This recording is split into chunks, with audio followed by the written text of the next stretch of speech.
A verdadeira cegueira não é a perda da visão física, mas a incapacidade da alma de perceber a luz que emana do próximo.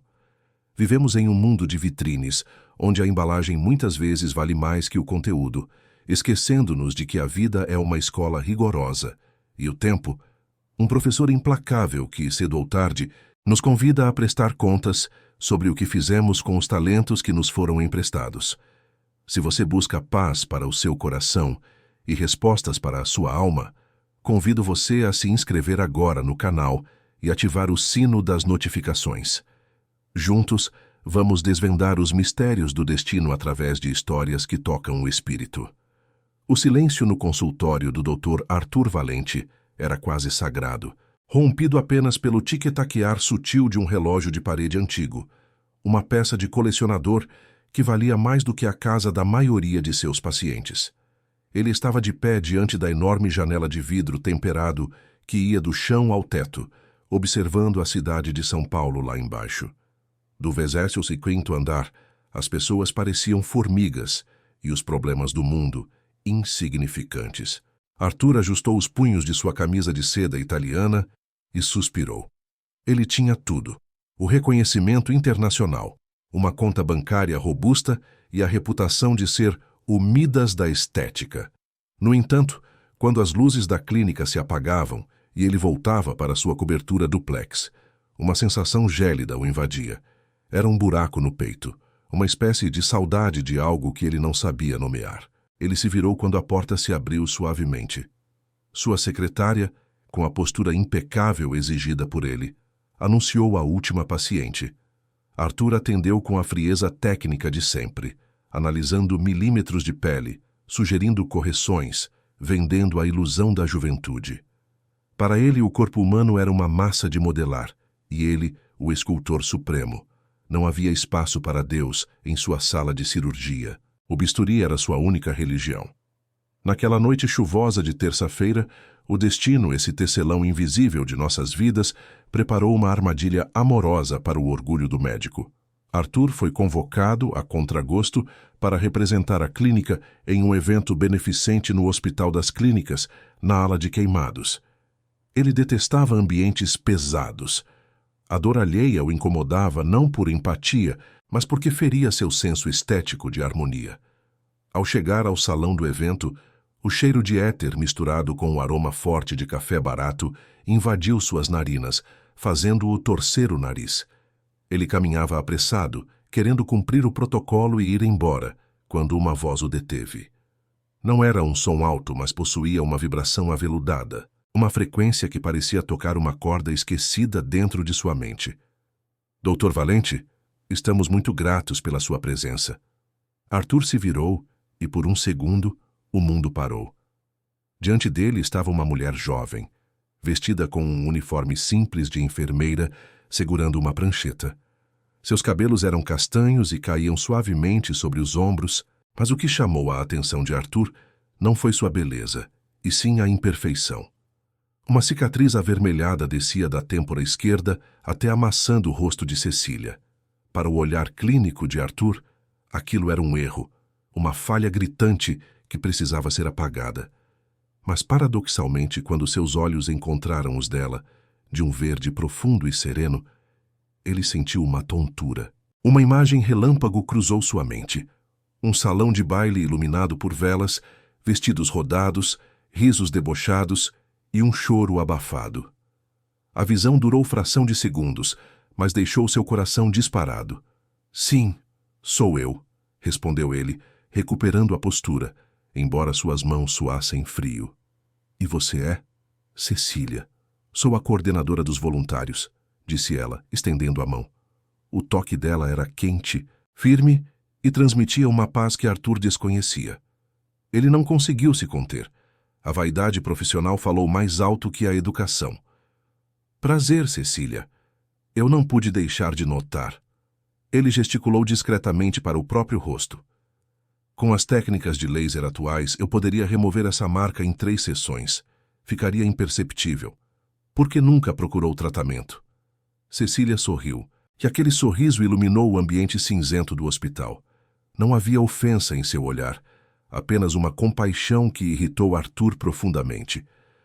Agradeço a oferta generosa, doutor, mas esta cicatriz faz parte de quem eu sou. Ela me lembra todos os dias que sobrevivi a um incêndio quando criança e que a vida me deu uma segunda chance. Meus pacientes confiam em mim porque veem que eu também carrego marcas. A perfeição intimida, doutor, mas a vulnerabilidade acolhe. Arthur ficou sem palavras. Ninguém jamais recusara seus serviços, muito menos com um argumento tão filosófico. Ele sentiu uma pontada de raiva misturada com admiração. Aceitar a imperfeição é conformismo, retrucou ele ríspido.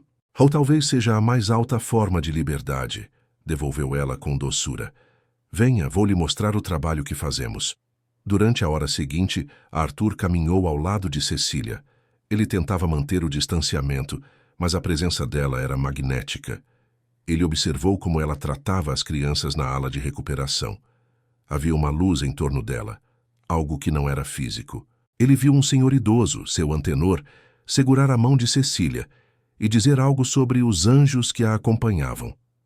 Arthur, cético, revirou os olhos mentalmente, mas não pôde negar que o ambiente ficava mais leve onde ela estava. Ao final da visita, a chuva lá fora havia se transformado em um temporal. Arthur ofereceu uma carona, movido por uma força que não compreendia. Ele queria saber mais sobre aquela mulher que desafiava todas as suas convicções. Dentro do carro luxuoso, o isolamento acústico criava uma bolha de intimidade. O cheiro de couro novo do veículo contrastava com o perfume suave de lavanda que Cecília usava. Você acredita em vidas passadas, doutor? Perguntou ela de repente, olhando para as gotas de chuva que escorriam pelo vidro. Arthur riu, um riso seco. Acredito no que posso ver, tocar e cortar. A ciência é a única verdade. O resto é consolo para quem tem medo do fim. É curioso, murmurou ela, virando-se para encará-lo. A luz dos postes da rua passava pelo rosto dela, destacando a cicatriz. Porque desde que você chegou tenho a sensação de que lhe devo um perdão, ou que você me deve um pedido de desculpas. É uma afinidade antiga, uma tristeza que não é de hoje. Arthur sentiu um arrepio na espinha. O ceticismo dele era um muro alto, mas as palavras de Cecília estavam abrindo fendas nessa estrutura. Isso é bobagem mística, Cecília. Somos apenas biologia e acaso. A biologia explica como o coração bate, Arthur, mas não explica por que ele dói de saudade de lugares onde nunca estivemos, disse ela, usando o primeiro nome dele com uma naturalidade desarmante. Ele freou o carro em frente ao prédio simples, onde ela morava. Antes de sair, ela tocou o braço dele novamente. Cuidado com a velocidade, doutor. Às vezes, a vida nos obriga a parar para que possamos finalmente olhar para o caminho.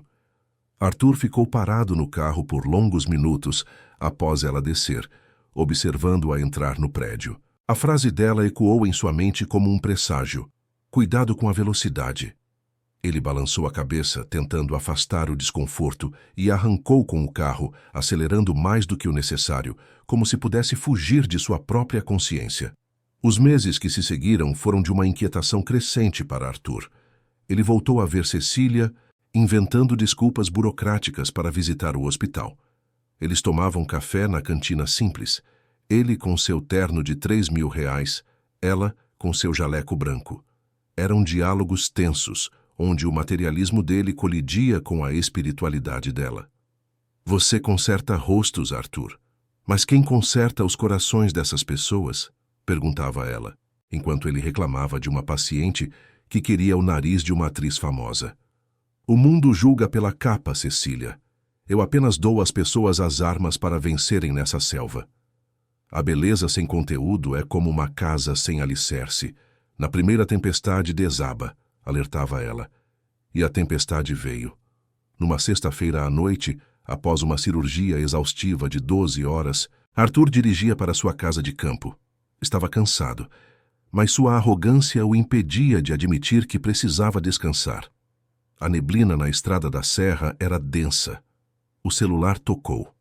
Era uma mensagem de uma namorada fútil terminando o relacionamento porque ele trabalhava demais. Ele olhou para a tela por um segundo, apenas um segundo. O clarão dos faróis de um caminhão que vinha na contramão foi a última coisa que ele viu. O som de metal retorcendo, o vidro estilhaçando como diamantes falsos no ar e depois a escuridão absoluta. Arthur acordou dias depois, não em sua suíte master, mas em uma cama de hospital, cercado por bips de monitores. Tentou abrir os olhos, mas havia uma faixa grossa cobrindo seu rosto. O pânico, gelado e cortante, subiu por sua garganta. Onde estou? O que aconteceu? Tentou gritar, mas sua voz saiu rouca. Calma, Dr. Valente. O senhor sofreu um acidente grave. A voz do médico plantonista era profissional, mas carregada de piedade, algo que Arthur detestava. Meus olhos e minhas mãos. Ele tentou mover os dedos. Sentiu uma dor lancinante nos pulsos. Ambos estavam imobilizados com fixadores externos. Houve trauma ocular bilateral devido aos estilhaços e fraturas múltiplas nos carpos. É cedo para prognósticos, mas a recuperação será lenta e incerta. O mundo de Arthur ruiu. O arquiteto da beleza estava agora quebrado, cego e dependente. As semanas seguintes foram um mergulho no inferno particular do Dr. Valente. A cegueira temporária o deixava desorientado. A dor física era aguda, mas a dor moral era insuportável. Seus amigos da alta sociedade visitaram-no uma ou duas vezes, constrangidos, e depois desapareceram. A namorada nem sequer mandou flores. Ele estava sozinho em sua mansão, cercado por enfermeiros contratados que o tratavam com frieza profissional. O dinheiro pagava o conforto, mas não comprava companhia sincera. No escuro de seu quarto, Arthur chorava. Não o choro de arrependimento, mas o choro da revolta. Por que eu? Eu sou um homem bom. Eu faço as pessoas felizes com meu trabalho. Gritava ele para o teto que não podia ver. Foi em uma tarde de domingo, quando a solidão parecia pesar toneladas sobre seu peito, que a campainha tocou. Ele ouviu vozes na sala e, em seguida, passos leves se aproximando de sua poltrona. O cheiro de lavanda chegou antes da pessoa. Arthur? A voz era suave, familiar. Cecília? Ele perguntou, a voz embargada. O que faz aqui? Veio ver o monstro? Veio ver o que sobrou do Midas?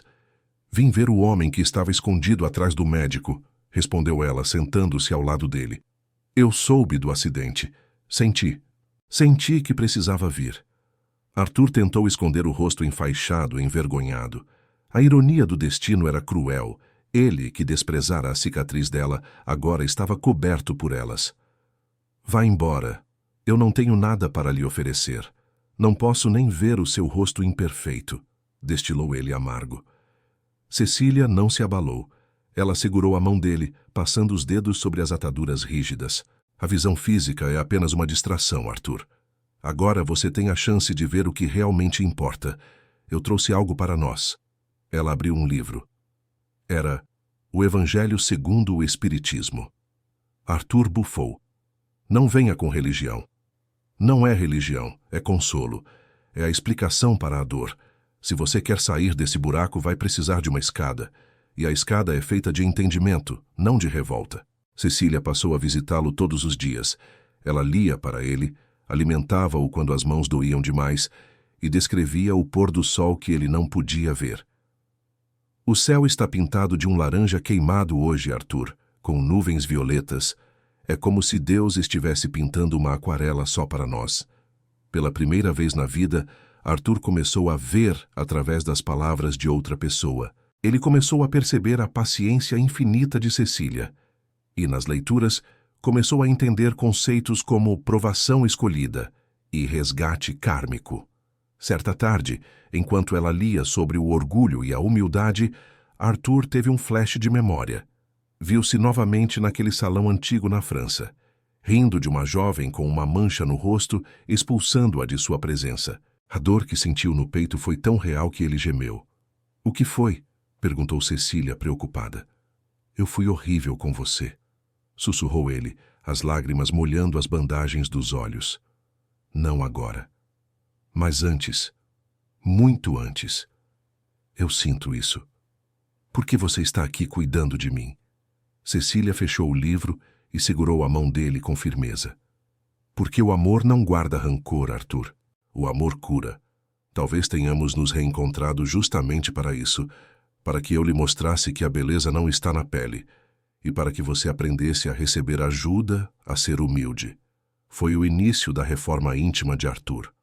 O processo foi lento, como o desabrochar de uma flor em solo árido.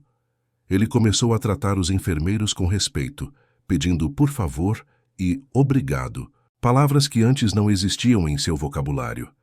Ele começou a rezar desajeitado, pedindo não a cura do corpo, mas a paz para a alma. Meses depois, as bandagens dos olhos foram removidas.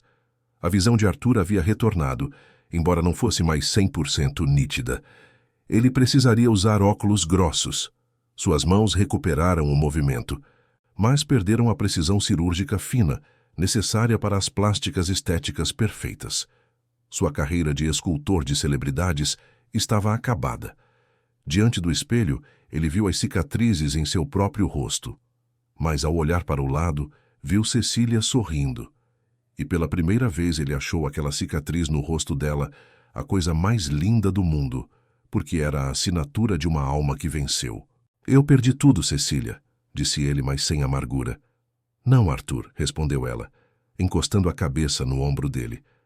Você perdeu o que era supérfluo. Agora você está livre para ganhar o que é eterno. Arthur vendeu a cobertura e a clínica luxuosa. Com o capital, fundou o Instituto Renascer, dedicado a cirurgias reparadoras para vítimas de acidentes e queimaduras que não podiam pagar. Ele não operava mais sozinho, mas coordenava uma equipe e usava suas mãos, ainda trêmulas, para segurar as mãos dos pacientes, oferecendo-lhes esperança e dignidade. A verdadeira beleza, ele finalmente compreendeu, não é aquela que atrai os olhares do mundo, mas aquela que Deus vê quando olha para os nossos corações. Gostaria muito de saber o que esta história despertou em você. Suas interações são muito importantes para nós. Deixe seu nome nos comentários e podemos incluí-lo em uma de nossas histórias com uma saudação feita especialmente para você.